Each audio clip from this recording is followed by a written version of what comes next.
உற்பத்தி செய்ய இன்னைக்கு விவசாயிகளுடைய நிலைமை வந்து இன்னைக்கு வந்துங்க இன்னைக்கு 50-60 ஆண்டுகளாக மேலும் மேலும் பின்தங்கி தான் போயிட்டு இருந்தா வழிஞ்சு பால் உற்பத்தி பண்ண விவசாயிகளுடைய நிலைமை வந்து மாறது கிடையாது. 80% மேலே இன்னைக்கு வந்து பால் உற்பத்தியாளராக இன்னைக்கு வந்து பால் மாற்ற நம்பி தான் இருக்கிறாங்க. இன்னைக்கு அதிக அளவு வந்து இன்னைக்கு இந்த கால்நடை நம்பி தான் விவசாயிகளை முழுமையாக இருக்கிறாங்க. அப்படி இருக்கிற நிலைமையில் இன்னைக்கு வருஷத்துக்கு ஒரு 5 ரூபா எடுத்துருந்தா கூட வந்து லிட்டர் இன்னைக்கு 150 ரூபாய்க்கு மேலே வந்திருக்கும்.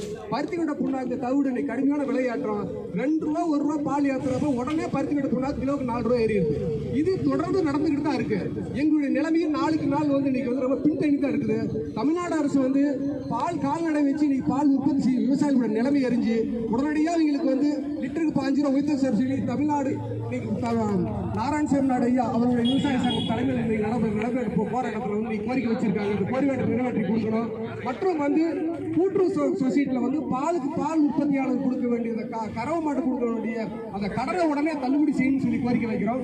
மற்றும் வந்து இன்னைக்கு வந்து பால் சொசைட்டியில் வாங்குற வந்து இன்னைக்கு கொள்முதல் செய்யற இடத்துல வந்து அந்த மிஷினை வந்து டெஸ்ட் மிஷின் வந்து பராமரிப்பு சரியா இல்லாதனால வந்து உரிய விலை எங்களுக்கு கிடைக்கும்னு சொல்லி இன்னைக்கு வந்து புத்தூர் சேலம் மாவட்ட புத்தூர் விவசாயி வந்து பல தடவை கோரிக்கை கொடுத்தும் வந்து அந்த கோரிக்கை நிறைவேற்றல. இதுதான் மற்ற இடத்துல இது நிலைமைங்கிறாங்க. அந்த மிஷினை வந்து உடனே சொல்லி கோரிக்கை வைக்கிறாங்க. இது கொண்டு வச்சிருக்காங்க பாதிக்கப்பட்ட விவசாயி தரம் கொண்டு போனாலும் சரி, என்ன தரம் கொண்டு போனாலும் சரி, அந்த 32 33க்கு மேல வராது. அதை வந்து அந்தந்த சொசைட்டினுடைய செக்ரட்டரி வந்து மிஷினை வந்து கண்ட்ரோல் பண்ணி வச்சிருக்காங்க. பல தடவை கொடுத்தாச்சு. அதில் ஒரு கமிஷன் அரசு வரலையும் போகுது. ஒவ்வொரு செக்ரட்டரியும் மாசத்துல இவ்வளோன்னு சொல்லி ஸ்பெஷல் ஆஃபீஸர் கொடுத்துடணும். நீ என்ன பண்ணி ஏது பண்ணியோ தெரியாது, இவ்வளோதான் விலை போடணும். அப்போ ஏமாளி யாரு? மாட்டுக்காரன் தான் ஏமாளி. ஆனால் கவர்மெண்ட் 5 ரூபா ஏற்றுச்சுன்னு வச்சுக்க, மிஷினில் 2 ரூபா குறைச்சி போடுறோம்.